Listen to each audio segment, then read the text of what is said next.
What's going on, everybody? I'm David Martin, and we are here on Trainer Scoop Podcast with none other than Coach Rory Hougan. Coach Rory, how you doing today? I'm doing great, man. Yeah, it's been a great day. The mustache is strong. My pec is blown. And, one thing that's for sure is bigger is better. So how's everything That's with you? right. That's right. Yeah. I've just been, traveling a lot. Just got back from Chicago. A wind almost blew me out into, Lake Michigan. And, if I ate enough food, I might put on some size and the wind wouldn't knock me over like that. But, you know, um, you know, I'm attacked. it's kind of a thing though. I kind of like how my girlfriend's legs are bigger than mine. So, I think we're going to keep it going. Oh, I have to show her this. She's going to laugh. Dude, I will have you know, I gained 6 pounds from Friday to today. Dude, was it all fast food and liquor, or was it like? I honestly ate pretty good, but I'm Was not it? sure. Did you Probably did you did you fly? I didn't know. You Which is like, drove. yeah. How far was the drive? It was like 5-6 hours, right? Well, from Indy, Where are you at? Yeah, it's probably a little yeah. further. No, it's not. It's like about three and a Shorter? half hours. Yeah. Oh, okay. I Yeah. always gain weight when I travel, like Mhm. water weight. Right.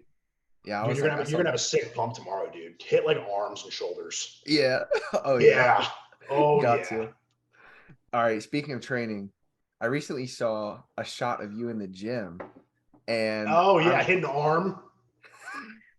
Tell me about it, man. Okay. For quick. Dude, it was awful. It was so bad. So, for any of you who do not know, I haven't watched the last one. The day after Christmas, I tore my pec on this side, and I just had surgery to fix it. I don't know if you can get it, if I can get it in there. If I can get it in there, right? This is not a tattoo. I just had surgery on my pec. Um, on the 1st of February. It took them long enough, right? That's a whole story for another time. But I just got cleared today to be at my desk without the sling. But Ricky was like, "Hey, I'm going to the gym. You want to come?" And I'm like, I don't know. I'm like, laying in bed, playing Ghost of Tsushima, killing the Mongol invaders, and I was like, I don't really want to. And then as soon as I said that, I realized I was turning into a fat piece of shit again. And I was like, you know what? What do you hit? He's like, I'm hitting arms. And I'm like, oh yeah, this is gonna be hilarious. I'm coming. So I went. Ricky hit arms, and I hit arm. Wait. Tell me Right. about how you got in. Um. So I got in that day, right? Because a girl was working the desk, and the girl working the desk was actually in the class of Marine Corps recruits that I trained at D1, and I didn't you know that know, part. so yeah. So I talked with her a little bit, and because she recognized me, and her name is Tori. We had a moment there, and I was like, cool. Can I go? I'm only doing half a workout, and I got in, got in for free, and dude, it was the worst arm pump, like the most painful arm pump I've had like in so long, because I was just doing my one arm, so like there was no pump on the other side, so it was like I had twice the pump. I'm still sore, and I think this was either Thursday or Friday. Like my arm is Yeah. still sore. That's But that wild. was like the second time I've trained since um, second or third time I've trained since December 26th. Um, Oh shit. yeah, yeah. So I'm really reevaluating how I want to be training, and when I'm cleared to train, I'm having another surgery on Wednesday this week. So the hernia repair that I got last year failed. Hmm. And because I am moving the end of March, and Ohio State is paying for my stuff, you know, because I don't have any money or insurance.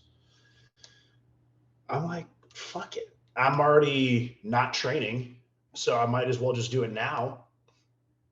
Yeah. You know, when I'm taking essentially 3 months off from the gym to to just fix everything on an Ohio State's dime before I piece the fuck out. You know, like, yeah. The best So Irish goodbye.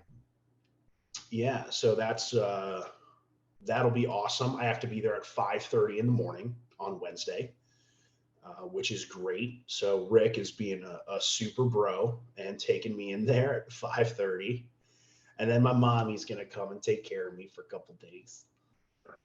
There we go. Oh yeah. Beautiful. My mom was like, what kind of snacks do you want? I can go to the store today and pick them up. And I'm like, Mom, I gotta tell you. Here's what they don't tell you about hernia repair. So when you have a hernia surgery, right, whether it be, you know, non-invasive, laparoscopic, or invasive, what they don't tell you is that, you know, as with any time you get something stuck through or cut through your muscle, you can't really use it. And, you know, my hernias are around my belly button, and you use your abs to shit, right? So they don't tell you that it's going to be really, really, really, really hard to take a dump. So the first time I had a repair done, my dad, it was an outpatient surgery. So as soon as I was done and I woke up, my dad, you know, he's like, what do you want? I'm like, I want Chick-fil-A, dude.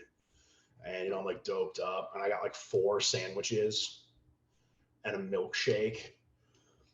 And, you know, I was so hungry because you have to fast for surgery because they don't want you to throw up when you're under anesthesia, because they stick a breathing tube down your throat. Mm-hmm. So when you're under, you're like, right, the whole time. And, you know, minus the, you know, and, like, you don't want to throw up because then you're going to choke on it and then you're fucked. Right. So, you have to fast starting at midnight the night before, but my hernia repair wasn't until like 2 p.m. the first time. So I was starving. And my dad's like, I'm going to Sam's Club. What do you want? I was like, I want Uncrustables and some rotisserie chickens. And I ate like 6 Uncrustables that night and like half a rotisserie chicken. Excuse me. And dude, I was in so much pain because I was so bloated, like, into my repair. It wasn't the surgery itself that hurt. It was that I was so bloated, like, into it, because I couldn't shit. Like, dude, it was awful. And my girlfriend at the time, I was like, babe, I need you to pick me up some laxatives. And God bless her, this girl shows up with suppository laxatives. And I'm like, it said fast acting. Like, I'm not shoving this thing up my ass to shit, because that's what a suppository is, right? And she's like, okay, I'll go back and get like a pill or whatever. So you know, I got to tell you, dude, it was the best shit of my life. It was incredible. Did you end up using the suppository? Fuck no. No. Okay. No. That would be a killer shit. Yeah, dude, but like, I got like an oral laxative. Yeah. And I got to tell you, man, that was the best shit I've ever taken in my entire life, because it was like 2 days worth of like, I ate that whole box of Uncrustables in like 2 days, and all that Chick-fil-A and like a rotisserie, dude, it was tough. So I'm like, Mom, I want red Jell-O and chocolate snack packs. You can mix some protein up in there. Right. That's exactly what I'm going to do. And then I'm going to do like some meal replacement shakes probably until Saturday. Damn. But I'm not playing with this right now, because I can't. Shit. I'm literally. Good luck with it, man. That's yeah. That's more major than I thought it was, to be honest. Yeah, so it's not like the surgery is not bad. Yeah. Like in 3 or 4 days, like you're pretty much good, like to stand up on your own, right? Because like you have to sleep in like a recliner. You Hmm. can't lay down because it hurts, but the surgery itself isn't bad. But Right. the one that I'm having on Wednesday, they have to take all. So I've had two over the muscle repairs where they put this mesh over top, and like all of my hernias have been fat tissue. That it's never been like an organ like sticking through my abs. Mm-hmm. And like I asked him, I was like, "Can you take like a little bit more off, a little bit more of the fat out?" You know, and apparently that's not a thing they do. Um, so I'm actually going to have to work for it, Damn. which is unfortunate. But that's you can't win them all. And but what happened was I got this second. So after the first one, the hernia came out like right above, like the fascia was already frayed. And it's kind of shitty because like he told me, at least he didn't, the resident told me they knew from the MRI like the previous year, that the fascia was already fraying, but they didn't put the patch over there. So they just wanted another surgery out of me. Oh Right. shit. So like when I was down in Texas, it just popped through right above the patch. I'm like, bro, really? Are you fucking kidding me? So I got this other repair, but it didn't take. So I got a hernia underneath the patch because it's over top my muscle, and then it turned into a diastasis recti, which is when the Mm, ab wall like splits apart. So yeah. they're gonna take those patches out, and they're doing what's called it's like a retro rectus abdominis repair. So they're gonna slice off that back side of my ab, and then they're going to move it in where the hole is and sew it together, and then they're going to put the patch underneath. Damn. And the guy Interesting. that's doing it is like the head of general surgery at Ohio State, and he's like, yeah, we do this for a lot of bodybuilders, and this is probably the most robust hernia repair that you can ever get. I'm like, sweet, I'm getting the Mark Loeb liner, it's going to be great. Did he And have that? I'm pretty sure he did. Yeah. And since I'm not going to be training, because I'm going to be doing PT on my pec, um, and I'm not going to be like demoing like athletic stuff um, with my new job. It's going to be like the rate of recurrence he said was like 0.3%. So, which is pretty dope. He's just like, Yeah. you're never going to be able to squat heavy again. I'm like, well, you shouldn't have said that because now I'm going to have to. They said And that? he said like 700 pounds. Ah, we'll see. So, like I'm thinking when I'm 35, I'm gonna squat 700 pounds, Yeah. but that's not happening anytime soon. So, yeah, that's what's going on here. I've lost no weight since I've stopped training. However, I am noticeably smaller, so I am putting it on, baby. Yeah. It's tough. Yeah, It's tough, but yeah, I have it's full gonna be confidence. it's gonna be interesting going into the new job. Training the U.S. Army because I don't like telling people to do something I can't do.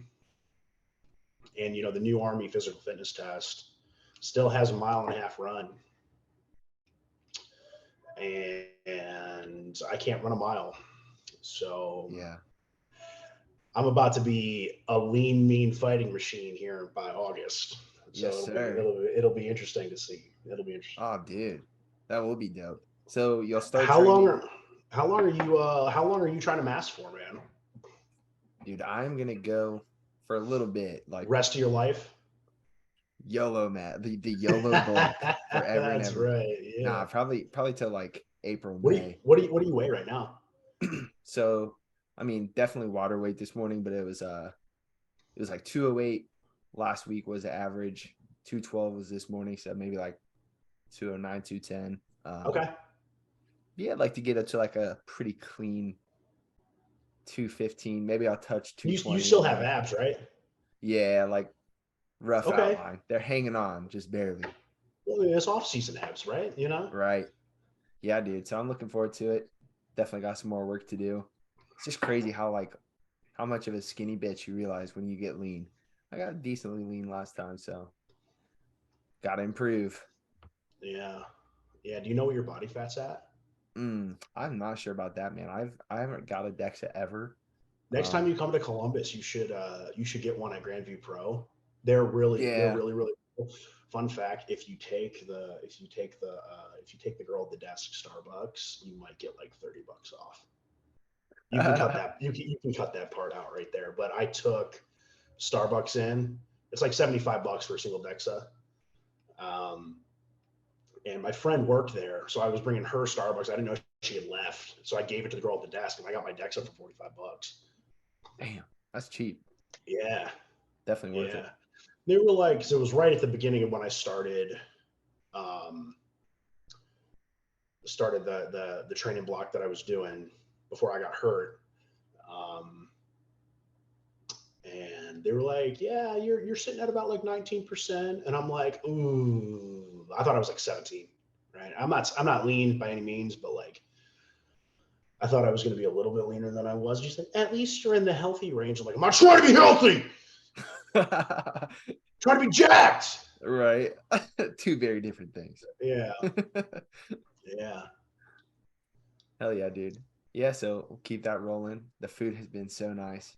It was just crazy. Yeah. Like, I eat like a big ass bowl of cereal, like 175 grams of the Cocoa Krispies post workout. Meals used to Weight, be like dry weight. yeah, yeah. Dude, that's so much. It is so much. I go through two of these big ass Yeah. boxes a week. Yeah. Yeah. If anybody watching, like, you know, you weigh like your rice or your oats out in grams, like those are heavy because they're not dehydrated. But like puffed rice, dude, there's no water weight in that at all. Like that's a lot of cereal. That's like that's like half the box, dude. Yeah. Like Yeah. that's awesome. That's Yeah. awesome, man. Yeah, dude. That's a lot of chewing, man. Oh Like, yeah. What's your go-to? Like, doesn't have to be like cheaty, but like if you're bulking, like what's the go-to? So when I was powerlifting, right? So when I was powerlifting, I competed in 308, right? So I No weighed, shit. yeah, Damn. I'm a big cat, dude. Yeah. So I competed 308 and I weighed, I think my peak non-competition weight. So like I filled out 308 for my comp. So like the more bloated I am, the tighter my belt is, the more I'll be able to lift, whatever. Right. So like I would fill in 308 like overnight. But I think I sat between 298 and 303. Damn. When I was powerlifting, and it was not lean. Like I had like a fat, it was cool. I had like the gym dad bod, right? So I had like the obliques starting to come in, right? But I had a gut, right? Yep. You know, Badass. it wasn't like round. It was pretty flat, right? But it was like, you know, I weigh a lot, and like on my DEXA, like my bones are actually denser than normal, which is why I don't look like I weigh what I weigh. I'm like, oh, you're like what, 240, 250? I'm like, no, I'm Hey, you said you're 6'4", 290. right? Yeah, I'm 6'4". Yeah. I also got a real thick skull. So Skull's just thick as fuck. Yeah, it's full of a whole lot of nothing. And it's just straight bone all the way through. I had a 5th grade teacher that her name was Mrs. Patton, and she was vicious. I went to a Catholic school, elementary school, and I'm not Catholic. You know, I don't touch little boys. And she was so scathing, like with her insults. Like there was this one guy in class, his name was Mario, and he was really dumb. I mean, like he was not smart. Like he was not the brightest bowl in the bowl drawer. And like there was one day she was like, Mario, you're a real smoothie, aren't you? And smooth brain, exactly. Oh, So he didn't get it, right? But like everyone in class that was in the gifted program, you know what I got out of the gifted program? Anxiety. Guys, thank you so much for checking out this episode of the podcast. I wanted to interrupt the episode to give a quick promotion for myself, and that is my discount code with Raw Supplements. If you use this code right here below, DMartin070, you're going to get 10% off of your purchase. And I'm a big fan of Raw Supplements. They have great tasting whey isolates, and a lot of their products take this Christopher's Secret Stuff pre-workout are dosed with very good ingredient labels at levels that the studies recommend. I'll always say it, guys. Supplements aren't going to make or break you, but they can give you that little edge if you have the money to invest in it. So why not save some of that hard-earned money? Use my code, help your boy out, and get 10% off with the code below. Let's get back to the episode. And perfectionism. Yeah. Fuck the gifted program, bro. Right, dude. No, it was lit though, because like when it was like third, fourth grade, right? And they were reading like these shitty books, dude. And like Sister Ann, God bless her, like she pulled me out of that. And like, 'cause my mom had me tested for ADHD from 3 different doctors. And like I definitely have like some ADHD tendencies now because of my PTSD. Like if you notice, like I'll zone out like when we're talking here, trying to think of things. Like that's like an ADHD thing. Or like I'll go down rabbit holes, and it's not. I didn't have that growing up. Like that is actually because of PTSD. And they were reading these books, and like the one shrink that I went to was like, he's just bored out of his mind. So like we were reading, I remember in 3rd grade we read And Then There Were None by Agatha Christie. It's a murder mystery where everybody dies. Like that book was sweet, man. With 3rd grade, I was 8 years old. Just like yeah. going through that shit. Yeah. I was like, okay, cool. Yeah. And we're like learning some. We did like this bridge building thing. We had like this software. We were like building bridges and like testing like different like tensile strengths of like, none of this shit like applied ever after that class. But like, it was more stimulating than, learning phonics. Right. Like people like Mario who like didn't know how to pronounce 3-syllable words. Like, You're a real smoothie. You're a real smoothie, bro. Yeah. Yeah. That's wild. Yeah. There was one time she was trying to get him to pronounce. We were doing like geography, and she was like trying to get him to pronounce Saskatchewan. Oh, God. Oh my God, dude. It was so bad. That's messed up. Like she knew. No, she knew exactly what she was doing. She's like this, dude. And she is one of those people with the sausage fingers that we were talking about before we recorded, man. Right. Real fat lady, right? And she had like the same hair as Javier Bardem in No Country for Old Men. Oh, bro. Yo, dude, yeah, it was awesome. Mrs. Patton was the goat. Jeez, a killer in other ways, maybe. Yeah. So I'm also just thinking. So go to real quick. We went right down, right? Go to like post workout, like dirty bulk food, right? Right. Definitely. So there was at one point in time when I was training at Power Shack, it was the Steak and Shake next door, right? Mm-hmm. And it would be like 2 burgers. And back in the day, they don't have them anymore, which is a real shame. But Steak and Shake had chicken tenders. You get chicken tenders and the garlic parm fries, which they also don't have anymore, and then a couple burgers. And that was definitely real solid after a good session. Because powerlifting, you just got to get calories in, right? That was because when I came up in powerlifting, I was around a bunch of guys that were in and out of West Side, right? So it wasn't about the way powerlifting is now, where it was like, you need to eat like your sports performance. You need to get calories in because you got to gain weight no matter what. And so it's just fast food, right? And beautiful.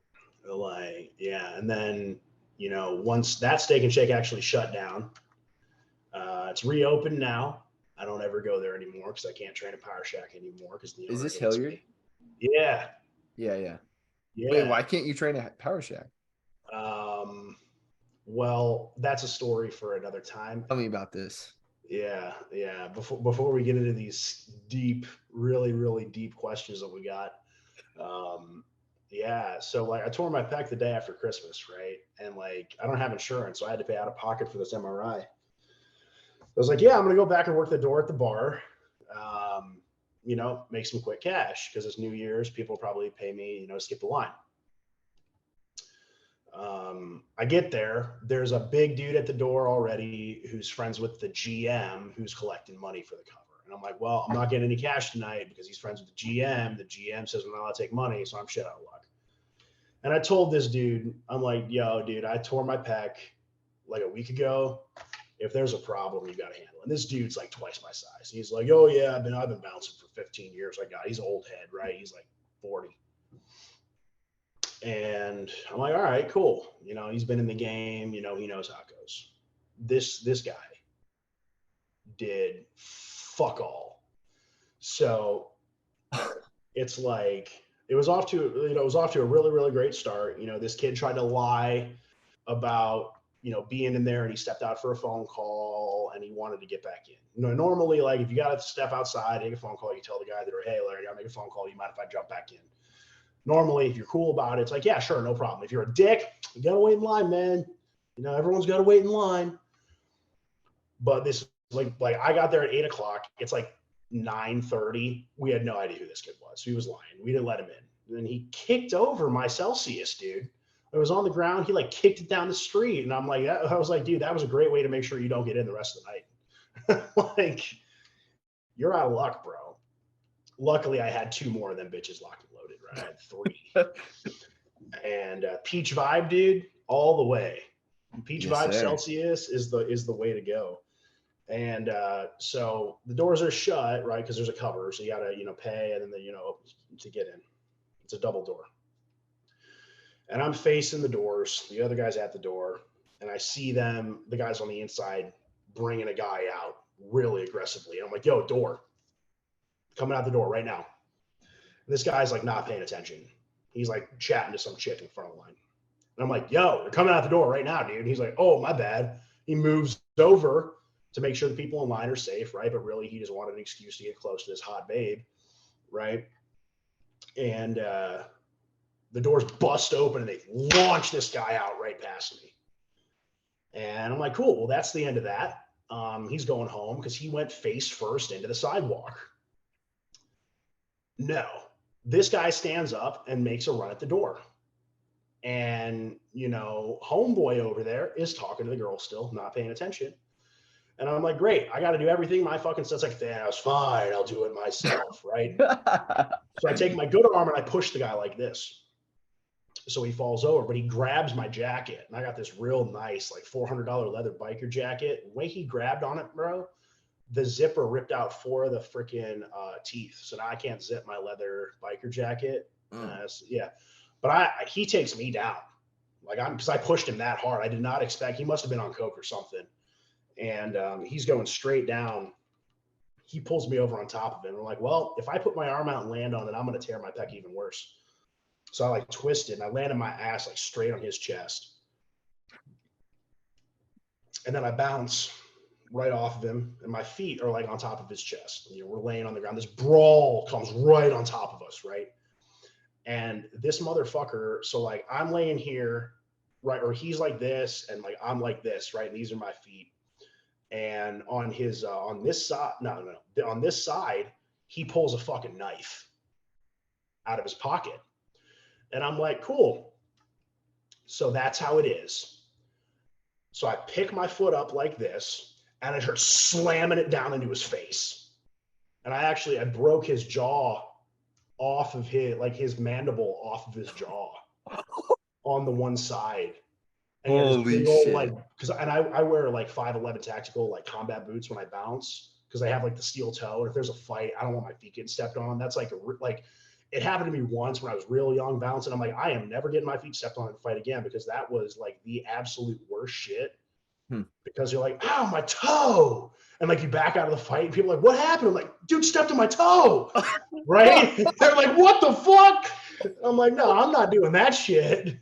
So I'm wearing these boots and I'm just banging on this dude's fucking face and cracked his jaw off, his mandible. Damn.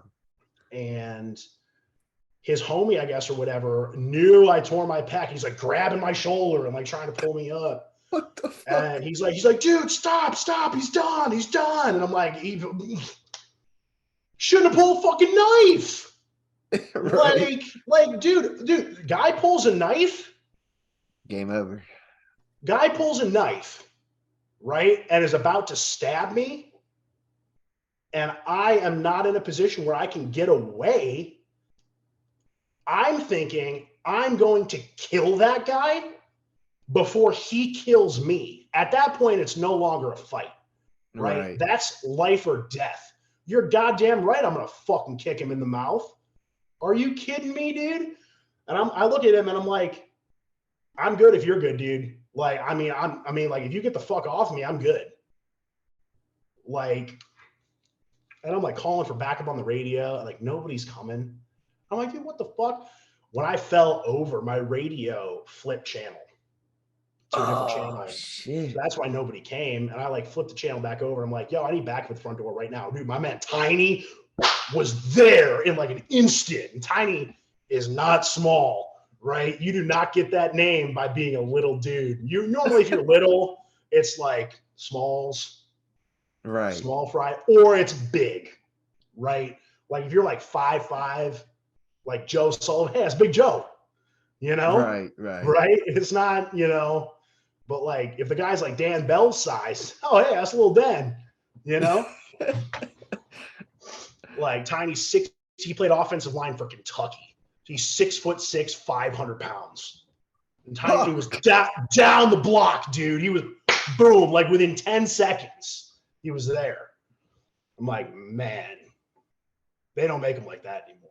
I mean, they do, but they all play football. Tiny was a real one for that. Tiny comes to church with me now, man. Yeah, I got Tiny to start coming to church with me. He brought his little brother yesterday. It was awesome. But like, yeah. Yeah. And dude, my arm hurt so bad. It was like, this happened at 10:30. And I told my boss, I'm like, yo, dude, like it was like shooting down my arm. I'm like, dude, if this happens at 10:30, I'm not staying here to get shot at 1 o'clock. Like, right. If I'm not making money at the door, dude, like I'm gone. He's like, dude, I get it. So I bounced after that. I was like, because it hurts so bad. I remember I came home because it was the Ohio State Georgia game that night, and I just watched the game with Ricky and his girlfriend, and they were like, dude, what happened? And I was like, I broke a dude's jaw. That's what happened. Damn. And yeah, no, I hadn't been in a fight in like 4 or 5 years, dude. And like, you ever seen Roadhouse? No, I Patrick Swayze. Oh my God. So in Roadhouse, when he gets messed up the first time and he goes to the hospital to meet the doctor that becomes his love interest, right? She's like, do you always win the fights you get in? He goes, nobody wins in a fight, right? All mysterious. And you later find out that he's got a degree in philosophy, right? Oh my God, that's so funny. Yeah, he's like doing Tai Chi in the front yard of this barn he's staying at. And but like it's actually really true. Like when I was young and like had something to prove, you know, I used to like wait for guys to start fights so I could finish them. I never started a fight, but it was always like, oh yeah, I love fighting. And it is the reality was I liked feeling like the man. It wasn't that I liked fight. I liked feeling like the man. Yeah. And which is, you know, why I like powerlifting, right? Because, you know, you're taking a big lift, right? Everybody stops to help you, right? You know, and it's really like, they're fun stories to tell, but like in the moment, like, and like after, like fighting is really just it's not cool. Yeah. Like, MMA is different, you know, because it's a sport. Right. But like, in the moment there. It's not really. What's up, Rick? Dude, is that Rick? That's Rick. Oh. You want to say hi? Ricky looks big as fuck right now. Bro, the quads were crazy. No, his delts are. We're doing some stuff where his shoulders are. Yeah, there we go. Damn, he don't even fit in a frame. No, he's too big. It's too big. Yeah. Is it bad? Not even your shoulders. Doesn't see your shoulders are growing, dude. Yeah. Yeah. Even little Joe said You been eating your vitamins and saying your prayers before you go to bed so you can be a real American hero? Eat my greens. That's right. The That's AG1. Yeah, having that. This video, by the way, is sponsored by Athletic Greens, which is an all-in-one daily supplement that you can take. Which is not a multivitamin. A lot of people struggle to get in their fruits and vegetables. AG1 actually fills in the gaps in your diet that you're missing. Has a smooth, mild tropical taste that I actually really enjoy. Dude, you nailed that. Yeah. Did you practice that? Be honest. No, dude. No. That was like, No, I think no, you I have a just career ahead of you. really think AG1's a top-notch product. Oh gosh, I hope y'all are watching on YouTube right now. Are we gonna hit this Q&A, man? Yeah. So what did you get in? What did you? Oh get man, so I actually did get like two good ones. Okay. The one about carb backloading, and then fitness advice for people in their 30s. Okay. And I know this guy, and I can tell you a little bit about his like context, so it could be a good little avenue. Did you get anything good? I got two good ones. One of them was kind of stupid, but that stupid question is actually a very important topic to cover. So we can cover that. Why don't we go through yours first? Which one do you want to start on? Probably the carb backloading, because I feel like Okay. we'll get through it kind of quick. Like, Mhm. I don't really know a lot about carb backloading, so I Mhm. guess we could talk through this together. I think the theory is like eating your carbs later in the day can help with your insulin sensitivity or help spike insulin, which is like anabolic in some sense. Mhm. So, I mean, it's probably one of those things that's like nominally beneficial, but also kind of a pain in the ass to do. Mhm. Yeah. So, from my understanding, it's a very broad question, right? So my understanding of carb backloading is that the idea is you would eat the vast majority of your carbs post-workout. So not necessarily in your post-workout meal, but after you train Okay. Yeah. throughout the day. So really, it's really just a question of nutrient timing. So there's a couple thought processes here. Carb backloading, at least from my experience, has usually been a way to consume carbohydrates and still lose weight, still lean out, right? So there's two processes in which your body breaks down nutrients for energy, right? There's beta oxidation for fats, right? And there's glycolysis for glycogen, right? For sugars. So, the idea would be to, consume majority of your fats before you train. That way your body is burning fat when you train, and then eat your carbs post to refuel yourself, right? And we know now that it doesn't necessarily work as directly as that, but I think for the most part now, we do know it's probably smart to eat the majority of your carbs around when you train. I gotta swap my zinnies here.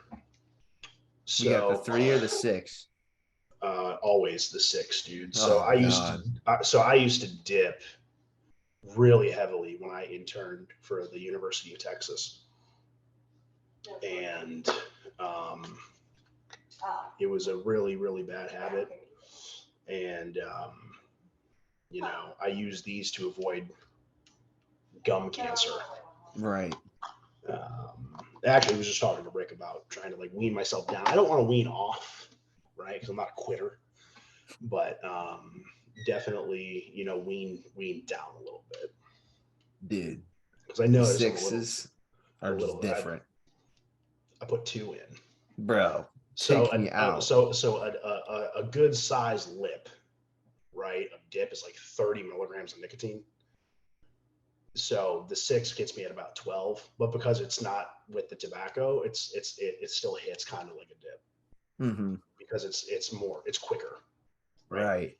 Kind of like taking a pre-workout as opposed to like some caffeine pills. Got you. In terms of energy, right? Like you take your pre-workout, you know, it gets in quicker as opposed to taking something in the form of a pill. Anyway, carb backloading. So carb backloading is great. If that is the way for you or anyone to feel good when you train and get your carbohydrates in around your training, right? So I think it was Stan Efferding that said the best diet is the one that you're going to follow, not necessarily scientifically what's the most optimal. Because you can have the most optimal diet in the world, but if you don't do it consistently, you're not going to get any results, right? So if are these questions from the same guy? No, different guys. Okay, yeah. So like carb backloading was used like real old school in like the 90s for bodybuilding as a way to get real shredded, right? But you know, we've learned that the way you get shredded is energy balance and food quality. It's not necessarily about you know, when you're eating what. So like obviously at real high levels, minutia is very important, but on a more broader basis for normal people, if you're just trying to lean out and you still want to eat some carbs and it makes more sense for you to eat them after your workout, go ahead, right? Like, you know, I personally, I like eating a fat and protein based breakfast because, you know, when I work really, really early in the morning and I have, you know, eggs and oats, I notice around 8 or 9 o'clock, I get a carb crash, right? Because I'll spike my glucose and then it'll go down because then I don't get a chance to eat until around 11 or 12, right? And I get real tired and then I take a nap and then it messes my sleep up, right? So vicious cycle. So I think it all depends on the context. So if you want to do it and it makes you feel good and you're getting the results you want, do it, right? You know, we could say, you know, you should probably eat some carbohydrates before you train, you know, in your pre-workout meal, you should eat the majority of your the highest carbohydrate meals of the day should be your pre and post training meals for sure. But if someone eats a big meal before they train and they feel sick and they can't work out very hard, you know, like you could, you know, what's easiest for them, you know, if you're working a job, right? Or, you know, you don't have the time to digest that big carbohydrate meal before you go train, you know, and it's easier to get, you know, some protein and a little bit of fat, right? Or you don't want to work out on a big full stomach, you know, because you don't have a whole lot of time. And it makes more sense for you to eat all those carbohydrates after you work out when you're at home. Go ahead, right? Yeah. Like there's no law that says you have to diet this way, right? Are there more optimal ways to do it? Sure, in a vacuum, right? But generally, people know their own schedules and know their own bodies, and people want to feel comfortable, right? So if you're trying to lose weight, eating less is uncomfortable, right? That's uncomfortable. Training when you're in a deficit is uncomfortable. How much uncomfortable can a normal person take before they stop being consistent?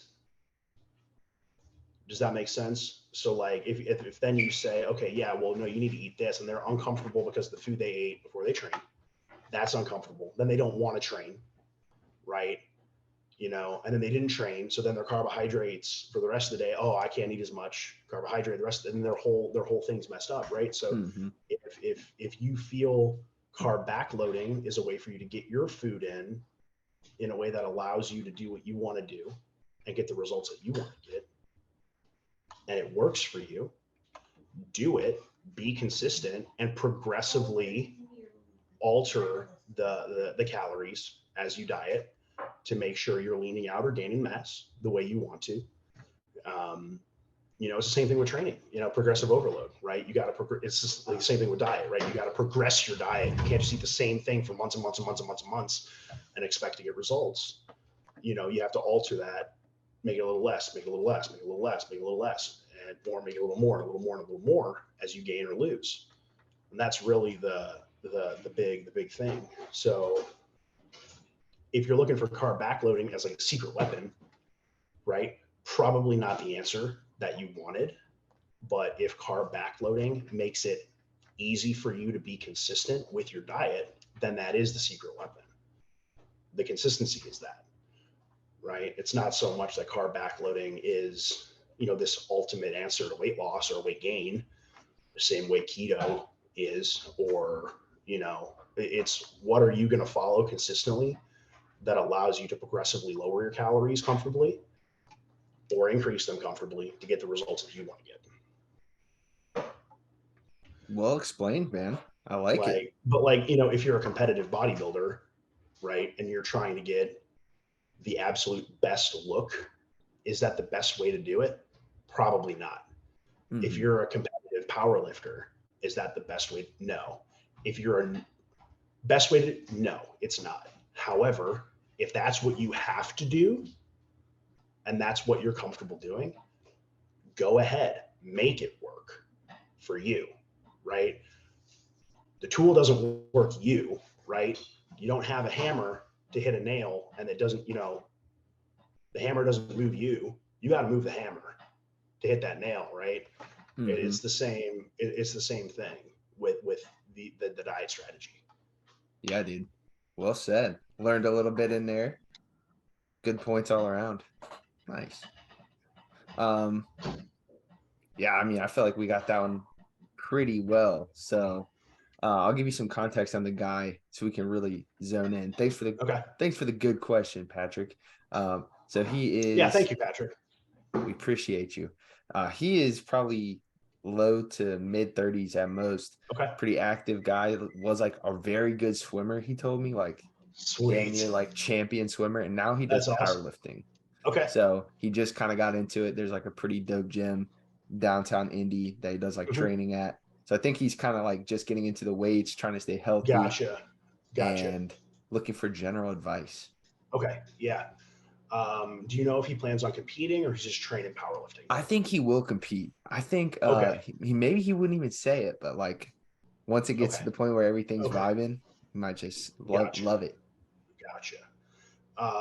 So generally, when people start powerlifting, they're worried about getting fat because you have to eat a surplus, right? To build that foundation of strength, right? So if you're trying to use carb backloading to avoid getting fat, it doesn't work that way. However, you know, the thing with it is you want to make sure you're eating enough to recover and build on your workouts, but you don't need to eat so much that you're like bloat lord Giga Chad, right? So like you don't need as much volume to gain strength as you do size, right? So you're not burning as many calories as you would in a bodybuilding workout.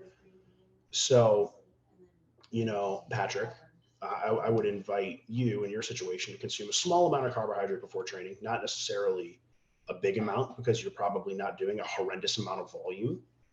And, you know, training for strength is mainly a neurological process rather than a muscular one. There's obviously it's a spectrum, right? So we're biasing more neurological than muscular because we're talking about force production. So if you're in a phase of your training where you're doing more volume because you're trying to build some more size, have a little bit more carbohydrate.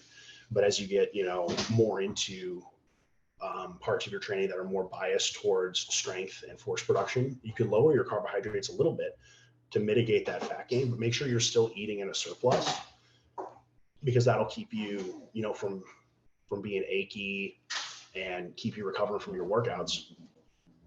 And you'll pick up, we all know you'll pick up a little bit of body fat in a surplus. However, right, if you get to a point where you're like, yeah, you know what, like I'm comfortable with this, eat maintenance, maybe like 200-300 calories above. You don't have to eat like a big mass gain bodybuilder surplus, like 500-600 calories a day, right? You could eat a little bit more, and then on the days that you don't train, you could eat a little bit less in terms of carbohydrate, right? You don't have to eat the same amount of food every day. And that will help mitigate, the fat gain, right? And then also making sure that you're getting in, a good amount of aerobic activity as well. And, people are always worried about cardio killing gains. I'm guilty of this. I hate cardio. Ricky knows that. I'm actually afraid of doing high intensity on the bike. Like I actually start shaking. It's like a stress response. Yeah. To do have you ever done like a Wingate? I've never actually done a Wingate. Like a VO2 max test. So like when Ricky was prepping for his show, I went with him a couple times and it's like a Wingate style hit cardio session on like a Peloton. Dude, it's awful. Oh, fuck. Yeah, you don't have to do that, right? But you want to make sure when you're in the process of building muscle, right? You want to do some amount of aerobic activity because that new muscle that you gain, if you're not doing any aerobic capacity work, will be less vascularized than tissue that you would build without, right? So especially in powerlifting, when you're doing rep ranges that aren't necessarily very high, and high reps meaning like 15 to 30, right? Like 12 to 20, 15 to 30.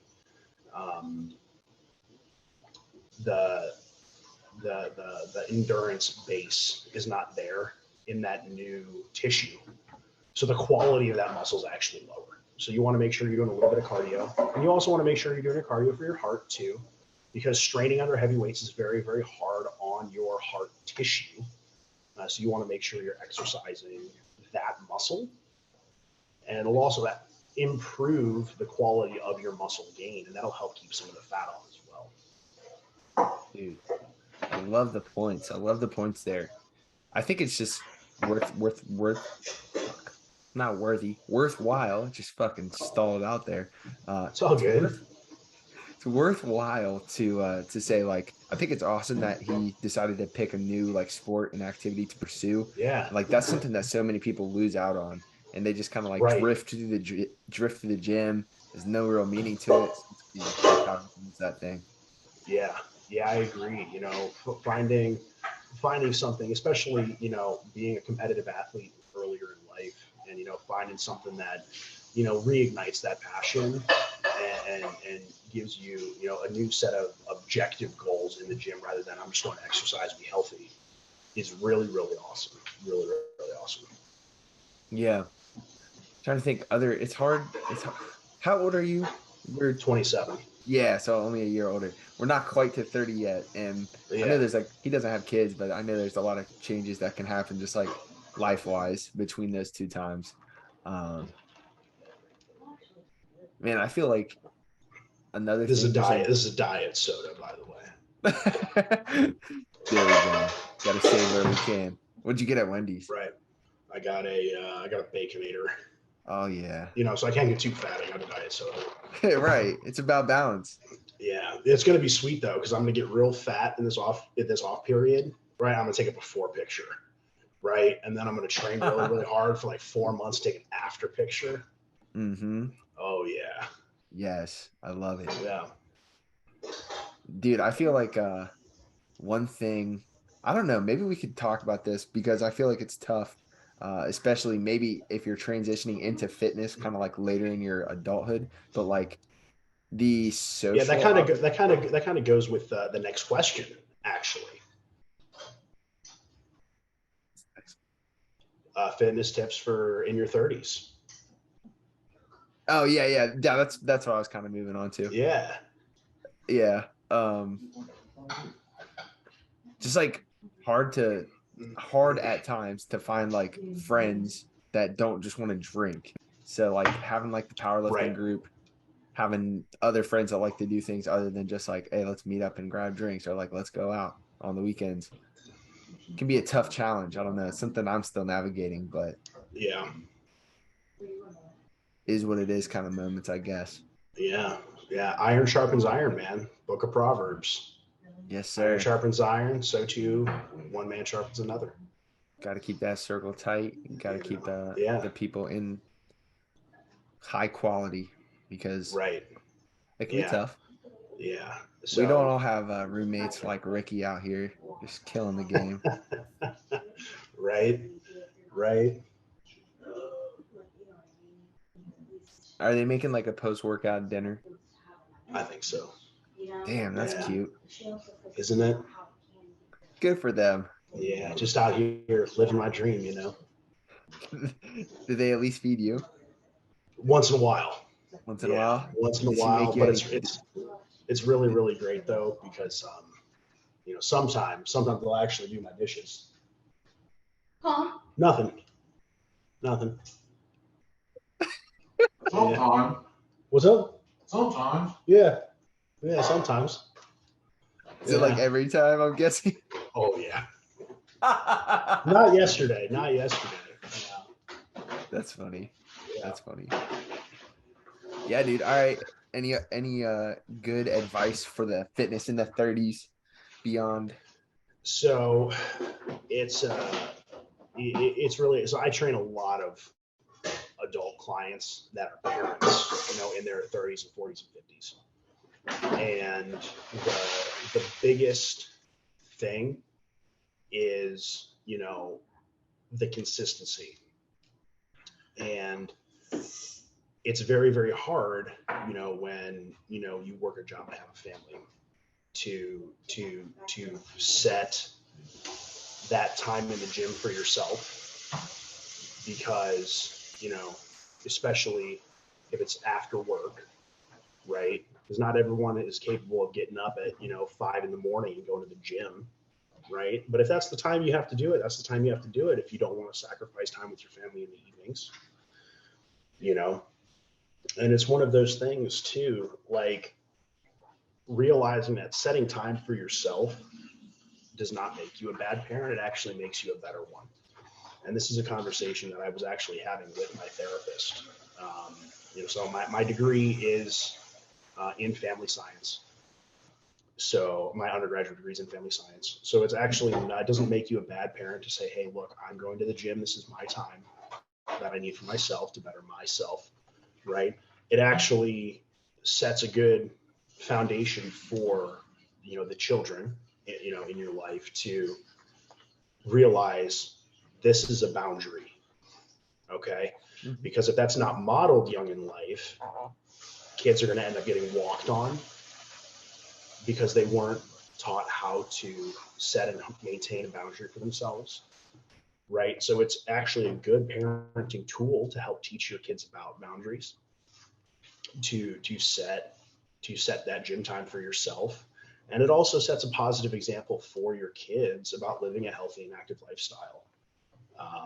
And that's usually the biggest hurdle that I see with people that have children. Now, if we're talking about like workout advice, you know, obviously, you know, as we age, you know, recovery goes down because, you know, sex hormones go down. So it's very important that, you know, when you feel good, you want to push yourself. But if you don't feel great, you still want to go. but you may not be going as hard as you would. So a traditional linear periodization for general population may not be the best option for fitness, right? If you're trying to exercise to be healthy, lose a couple pounds, build a little bit of muscle, right? Be the most jacked at the barbecue, like there's like, if you're trying to be that dad, if you're trying to be a MILF, mom in love with fitness, like it's not, it might not be the best idea to just go in and beat the logbook day in and day out because, it's not your number one priority, right? And if you can't dedicate all of your resources to your training and recovery because you have outside obligations, you really have to auto-regulate on a day-to-day. So but you don't want to miss because that's how you fall into bad habits. And the most important thing is the consistency, right? So you don't want to if you feel really great, send it, right? Within reason, because you want to make sure that you're able to recover. And you'll know, if you go in and you smash this deadlift session, right? You're like, yeah, I killed it. I felt like I was 24 again. And then you can't deadlift again for 3 more weeks. You probably went too hard, right? And it's really go on the day by day in terms of regulating your workouts. It doesn't mean, oh yeah, I'm still sore from yesterday, my legs, I'm hitting upper body today, so I'm going to take it easy today. That's not what I mean, right? You can train perfectly well if you're sore, right? But it may mean next time you hit legs, later in the week, right? Because you don't want to just train something once, right? Once in a week. We know that you want to hit everything about twice. You can't go to failure, right? You got to put that to bed if your recovery is going down because you're getting older, right? You can't go to failure all the time on every exercise, right? Because that's how oh yeah, I used to bench this, but my elbow, don't be that guy, right? Push yourself, you don't have to go this far outside your comfort zone to get results. Right here is fine.